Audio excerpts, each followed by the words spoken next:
everyone, welcome back to my channel. I've been trying to post a video every single month this year, but I missed August because, well, some stuff happened. We are really excited about this. I gotta try and get this in the oven as soon as possible so I can work on my filling. Yeah, so I was on Netflix. Well, I guess I'm still on Netflix technically, so if you have not seen Blue Ribbon Baking Championship yet, I highly recommend it. And then message me so we can talk about it. I do have a Hawaii vlog in the works, but since it's the 1-month anniversary of Blue Ribbon coming out, I thought it'd be fun to do a little Q&A. I got so many fun questions from you guys on Instagram, and I'm gonna try to answer as many as I can. I did see all of them, but there are a few that I can't answer because I am sworn to secrecy. So if your question's not answered in this video, I'm sorry, I love you. And spoilers ahead, obviously. Okay, here we go. Who was your favorite person to work with on the show? Well, the one person I did get to work with was Ron in that one partner challenge. I was so proud of those tacos that we made. And people have asked both me and Ron, did you guys actually like each other that much off camera? The answer is no. We liked each other much more. He's my buddy for real. Which dessert that was not yours would you love to recreate? So technically I've already done this. Nathan made a really beautiful fault line cake on the show, and so when I had the opportunity to just play around, try something new and fun for my brother's graduation cake, I decided to try my hand at it. For my first fault line cake, not bad. Do you get to try each other's dishes after the challenges? I wish. Typically after our dishes were judged, they would immediately get whisked away for more pictures and videos, and I think the rest went to just production to enjoy, which is great because they work so hard. The only thing we did all get to try was the cheesecake that made Sandra cry. I must say, it was very good. Have you kept in touch with anyone from the show? Yes, I've kept in touch with everyone. We have a bunch of different group chats. We have one big WhatsApp group with everyone in it. Other than that, I do have a bunch of other group chats that are just random clusters of different combinations of contestants. What are some things that were cut from the show that you wish were included? There were so many chaotic moments of mine that they cut. The pie challenge was probably the most chaotic, and that's not even the one they showed me crying in. I didn't cry again in the pie challenge, but I did burn my arm. I did have food coloring all over my arms, and there were just a lot of moments where I dropped an egg. I accidentally reset my timer. I baked my pie strips the wrong way in episode 1, so thank you, editing. Other than that, there are a couple details that I want to share with you. So a couple people were confused about the naming of my Hong Kong sweet rolls. Even though I did explain all of this on the show, I think it was cut for time, which is okay. The episodes were long enough. So my Hong Kong sweet rolls were based on bo lo bao. The literal translation of bo lo bao is pineapple bun, but not because there's pineapple in it, it's just because the crackling on top looks like pineapple. Inside of my bo lo bao sweet rolls was coconut, which is really common, but sometimes there's custard, sometimes there's red bean. I think for the sake of communicating what my dish was most efficiently, they called it coconut sweet rolls. But yeah, there was some confusion about that. I do know what a bo lo bao is. Also, the flowers on my ube cake were very intentional. I tried my best to pipe roses, which are the state flower of New York, where I'm from, and plum blossom flowers, which are the national flower of Taiwan. Did your close relationships with the contestants make advancing ahead harder for you? Absolutely. I said this on Instagram, but every time somebody got eliminated, it felt like the Hunger Games cannon went off. The only reason why I didn't want to get eliminated was because I just wanted to spend more time with everyone. Which competitor would you ask to bake your birthday cake? I think everyone would make me a great cake, but I mean, maybe Nathan?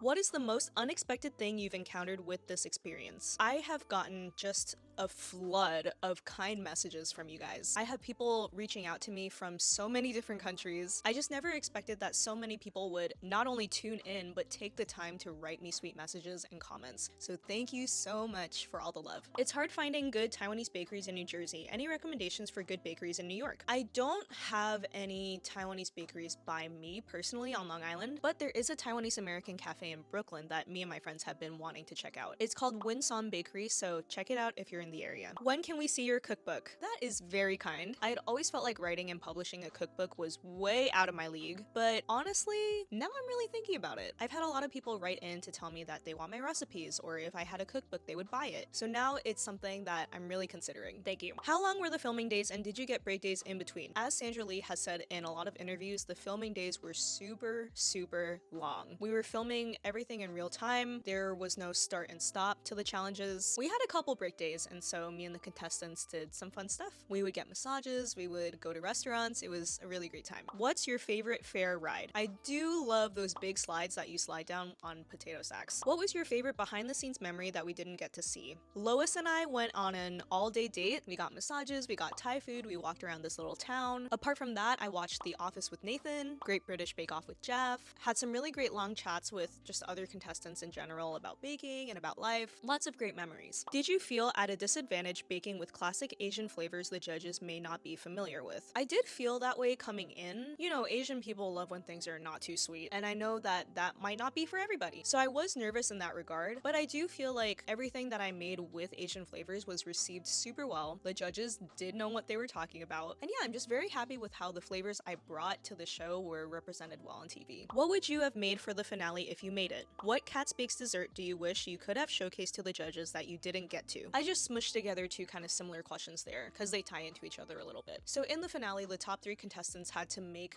bakes based on their past, present, and future. So for the past, I probably would have made egg tarts, aka danta. When I would go to Flushing every weekend as a kid, I would be so excited to get my weekly danta. For my present, a lot of people really love buying my creme brulee sugar cookies from Cat's Bakes. Here's the website right here if you'd like to place an order. And so I think I probably would have turned it into a cookie sandwich somehow. So I would have like the 2 cookies as the buns of a sandwich and then cream cheese frosting as the filling, and then I would like torch the sides. And then for future, I love food, I love people, I love travel. That's what I've been saying to everybody since the show came out. And so I would have done a 3-tier cake based on different flavor combinations from around the world. And I think I would have made each tier look like sea, land, sky. Great question. Besides Asian influences, what other influences inspire you when baking and cooking? I think I love trying new things. I love eating different kinds of food from different countries. I love going to new restaurants with David and just trying new things. So I think if I have a really memorable dining experience, I'd like to try to recreate some of those dishes at home. I also love learning new techniques, and so if I find a dish that involves a technique that I've never tried before, I try to attempt that. I think I would just like to try and put different spins on classic desserts that I grew up with, Asian or otherwise, and that's kind of like what I use to guide me. Which challenge were you the most excited about? I was definitely very nervous going into the partner challenge, but I was just so overjoyed when I got paired with Ron. So that I would say like my excitement went through the roof there. I think, spoiler alert, even though I was eliminated on the tiramisu cake, I was really happy to showcase tiramisu flavors because I love that dessert. It's probably my favorite dessert. And I was really happy to show off my choux pastry skills. And I think other than that, the maple bacon pecan mochi cake was really unique and something that I came up with in my brain, so I was excited about that. Did you have to do your own makeup? Yeah, basically. We had to show up to set hair and makeup ready, but we did have 2 really amazing stylists there, Suzanne and Mimi, who touched us up whenever we needed it, which was often because there were a lot of tears. If you directed a new episode of Blue Ribbon Baking Championship, what would be the challenges? Ooh, I love this question. I think I would love to do a partner challenge, kind of like on Top Chef, which I'm also a fan of, where you have 2 people trying to help each other with like a board in between them. I have done something like that on my channel where I tried to coach my brother through making creme brulee sugar cookies. You can watch that video here. It's a lot of fun. I think I'd probably also want to do like a random grab challenge where contestants grab a random ingredient and then try to make a dessert out of that. Basically, Top Chef challenges. Did you or any of the other contestants get to keep the ribbons they gave you? Hold on, I'll be right back. Here they are! Now that the show's out, I can actually proudly display these in my kitchen. I also got to keep an apron from the show. Can you describe each episode with a Taylor Swift song or era? I love this question! Alright, I gotta go back through the episodes. I wish I had thought of this question in advance because now I'm just like, I don't know. This is dumb, but maybe Welcome to New York for episode 1 because it's like, welcome to the fair. I think episode 1 is like all the Taylor Swift songs where you have to lock in. Ready for It, Lavender Haze, Cruel Summer, The Man, State of Grace. So I feel like episode 1 is like, for me, all of those really iconic opening tracks or like really upbeat songs. Obviously, I quote Electric Touch. I'm wearing my Electric Touch friendship bracelet right now also. I'm also wearing my The Black Dog bracelet. Episode Episode 2, Best Fruit Forward. My first thought is 7 for some reason. Sweet tea in the summer, cross my... like, that's not fruit, but very, like, I don't know, fruit and summer. That was, like, my vibe. Okay, very easily, I can say episode 3, where I cried, is I Can Do It With a Broken Heart. For the Super Bake episode, maybe I would say Out of the Woods. Because it was a 5-hour challenge, even though the time passed quickly, I was kind of like, when can we be out of the woods? When will this be over? This is so long.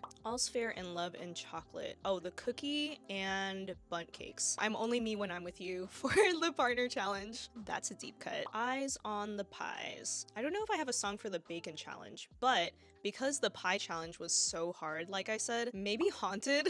I love that song, by the way. I think Enchanted and Haunted were probably my most played songs in my iTunes for like 2 or 3 years straight. And then for episode 7, Affair to Remember, that was my last episode on the show, and I really got You're on Your Own Kid vibes. I think when I was there, I played You're on Your Own Kid a lot because it was just very like, what am I doing here? This is crazy. I felt like this little girl from a small town filming a Netflix show. I had a lot of really emotional moments there, so I was playing that song a lot when I was filming. Last question, what's next for you after this? I am really excited about what the future holds. People have asked me if I want to open up a storefront, and I think even though that's really cool, I personally would love to travel more. I do like being in front of the camera, as you can tell, even though I'm a pretty introverted person, and I think I would love to guest judge something or host a show or a YouTube series. Something that would let me make content that is food related and meet a bunch of really cool people. I'd love to collaborate with more Asian American creators and maybe do some brand partnerships. So hit me up if you're a brand watching this. But yeah, I feel like there are a lot of different routes that I could take from here. I feel like God has really directed my steps, especially in the last few years since I quit teaching and pursued this full time. But yeah, I think anything that is food related and content related and maybe travel. That's the end of all our questions. I got through as many as I could. Thank you so much for watching. Again, if you have not seen Blue Ribbon Baking Championship yet, I highly recommend it, and I'll see you next time. Bye!